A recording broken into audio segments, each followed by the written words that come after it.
Hey guys, it's Chris and I'm back with another video, and today I'm going to pick up where I left off with the LS project. As you can see behind me and in my trunk is completely filled with all the parts I need to get the heads done, to mount all the accessories, all the bolts and stuff that I need. I just wanted to apologize for the delay of 5, almost 6 months. Towards the end of the last video, the job that I was working at, they ended up, I was a contractor and they had ended up letting me go, so I had to reprioritize where my funds were going for, you know, bills and stuff that comes up in life. But now I'm back at a full-time job that's paying double. So now it's also giving me the opportunity to finish the build. So let's go.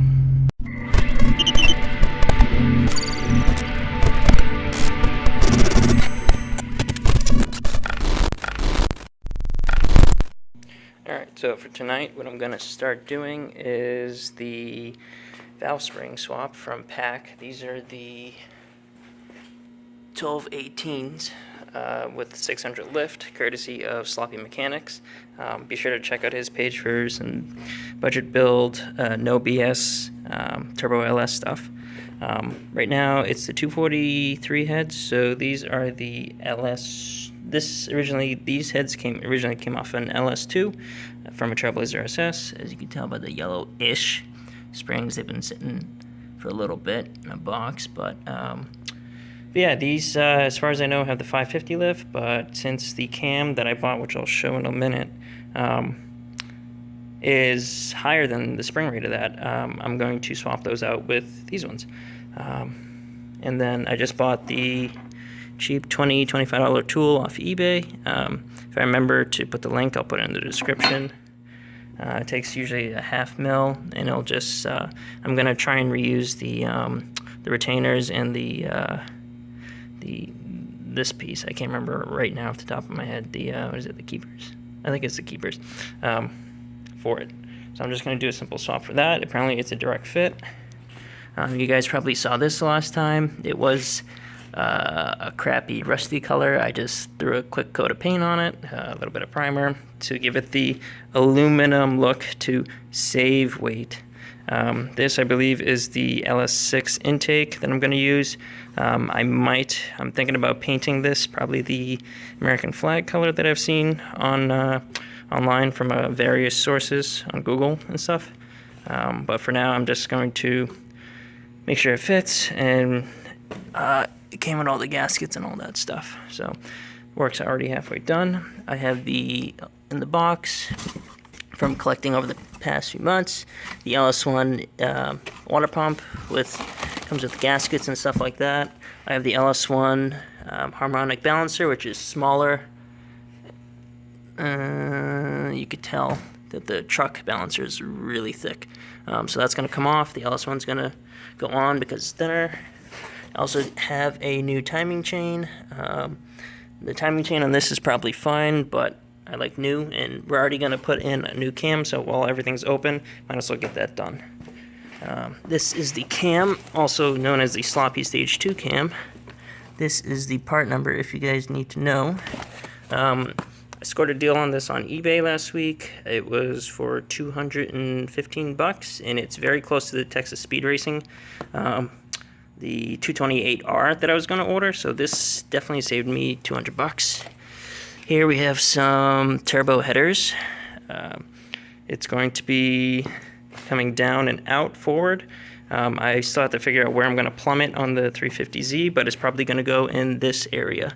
Probably a 70, 78, 76 from One Performance, or ON3 Performance, however you want to call it. I'm going to run that for a bit because it's cheap, and then if it blows, I'll get something better like a Borg Warner.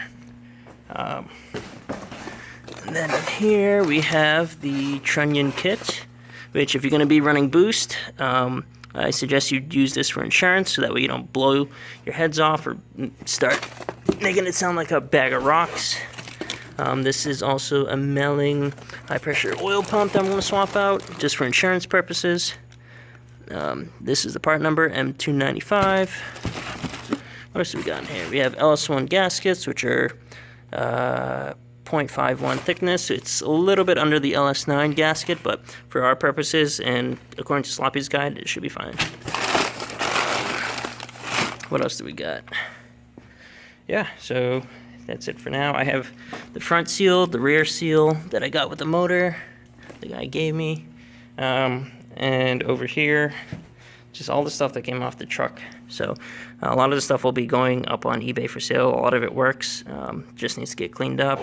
The old rockers that came with it, I have the ones that came off the 243 heads. These are the original 862 heads with the broken off stud. I'm probably gonna, there's a company on eBay that sells completely remanufactured ones for $310, $315 with free shipping. I think they're down in like South Carolina. The only thing they require is you ship these back and they provide you a label, so I'm probably going to do that so that way I have spare heads if I ever need down the road. Stuff left to get. I have to get a LOJ kit that will mount to the CD009 transmission from the Z. It's an adapter plate. Same thing with the motor mounts, so that way I don't have to cut the bell housing. I was looking at Collins adapter, but apparently LOJ makes it so that way you don't have to cut the bell housing, which is better security for me. At least better peace of mind. This is still the truck body oil pan that's coming out. It's going to have to go with a Moroso front sump pan. It's a little bit low profile with an external oil relocator. So I'm going to have to order that from LOJ as well. So they'll probably come and sit somewhere over here on the Z. And plus, I wouldn't be able to get any money for this pan. As you can see, there is a nice little crack right there. So this is going to go in the trash.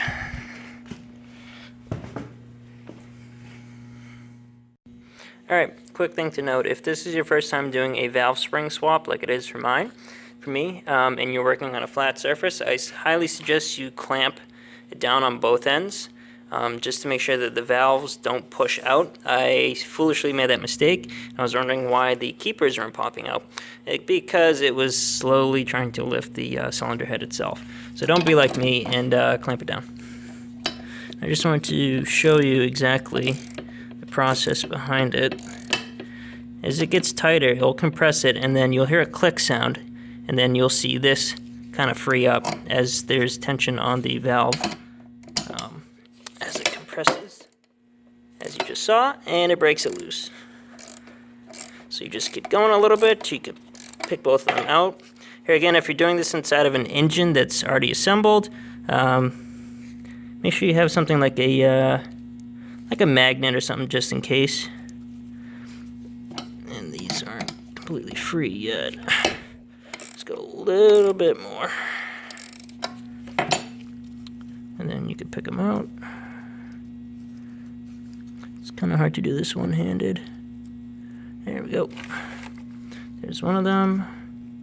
And here's the other. And I don't know if it'll focus, but there's a little rib line, which is what sits on that keeps the top on.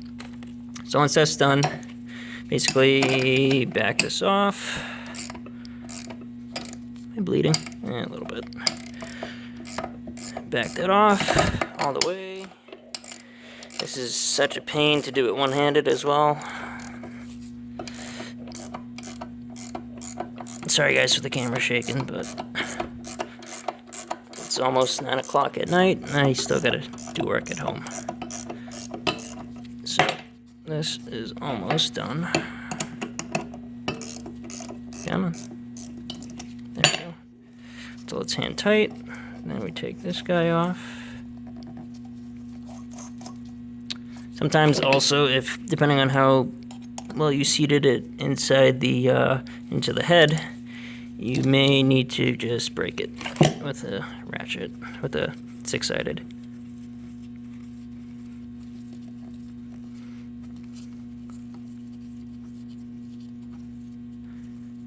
Come on.